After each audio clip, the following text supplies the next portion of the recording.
In this guide, we're going to walk through how to build out the show functionality inside of Rails.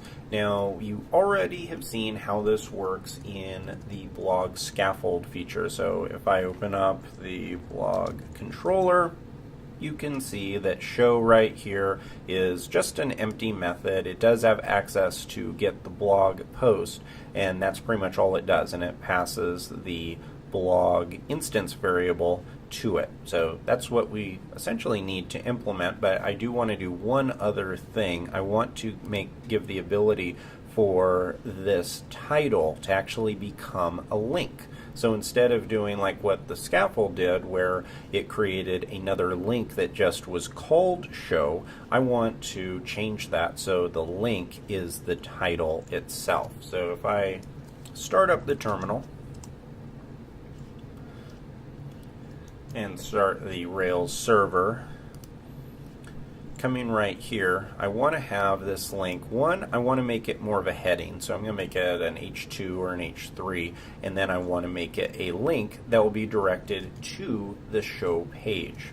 So that tells me that we need to do a few things. One, we need to, inside of this controller, we need to create a show method. That show method needs to be able to call and find the portfolio item that it needs to use. Then it needs to pass it to a show file, and then that needs to render it, and we need to make it a link. All things that we've already walked through in some form or another, but I like to kind of talk my way through things, even when I'm doing it by myself. So I'm going to say def show. Now I can't leave it blank here because we do need to know what portfolio item we're talking about. So I'm just going to copy the link from the update action here, and eventually we're going to move this into a before action just to make it so we don't have all of these duplicate code items. But so right here we have a portfolio item, and we have it finding the value inside of the URL, which, if you remember, is it's going to find the params ID. It'll find that value and perform a database query inside of portfolio.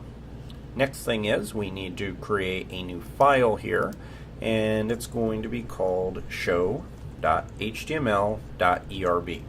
Now, to verify that we have all of this working, let's just type in show here and let's navigate to it. So the way that this path works, and we could go check rake routes, but let's see if we can just guess it. So here we have portfolios. If portfolios 5 edit was to edit it, and we know that the portfolio item needs to know about what ID it is, it makes logical sense that, following that convention, that portfolios 5 should take me to the show page for portfolio 5.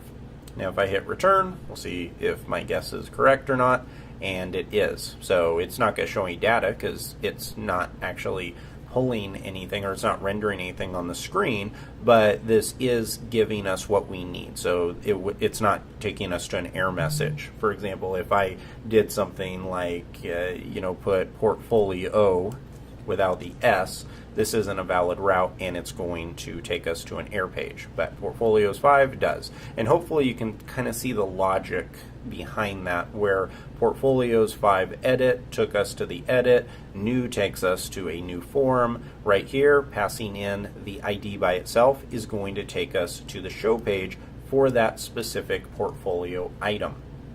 So now that we have that, now let's actually do something with it. In referencing what we've talked about in regards to data flow, we know that first we started with the route. We took that route, we saw that the route was portfolios/5, and now this got redirected to the show action. So the show action's right here, and because we have this instance variable, we now have access to whatever's inside of it. So I'm going to come back here, and let's just see what's inside of it. I'm going to use embedded Ruby and just say inspect, hit save. Now if I come and refresh this, you can see that this is correct. We have portfolio with ID 5 and all of the parameters right here. Now let's kind of play with what we actually want to have. in our index action, we had an iterator. So we loop through all of the items and we printed them all out. Now our show page is a little bit different. This isn't a collection. It may have multiple kinds of attributes and data elements, but it doesn't have multiple portfolio items. So we're not going to iterate.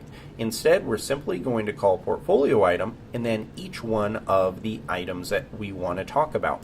So one of them is going to be title. And let's, instead of guessing some of these names, because I can promise you that many of the bugs I've run into simply have come from misspelling. So I'm going to open this up and then come down, open up the schema file, and right here we have all of our attributes that we can reference. I'm going to put the title inside of an H1 tag. Then I'm going to put the subtitle inside of, for right now, I'm going to use an emphasis tag. Eventually we're going to replace this with our own custom styles. But for right now, this is going to make it italics. Subtitle. And if you're wondering why we're getting that autocomplete, Sublime is very cool in the sense that if you have another file open that has attributes, it will actually allow you to look up those open files and do it. And that's another reason why I like to open up the schema file when I'm doing it. It makes it a little bit faster to type. Okay, next is the paragraph tag. And for this, I'm going to use the body. So here I'm going to put that into a paragraph tag. And the last thing, and I actually want to put this above everything else, is the image. Now for the other page, for the index page, we used a thumbnail, but for this one I actually want to use the main image, the big one.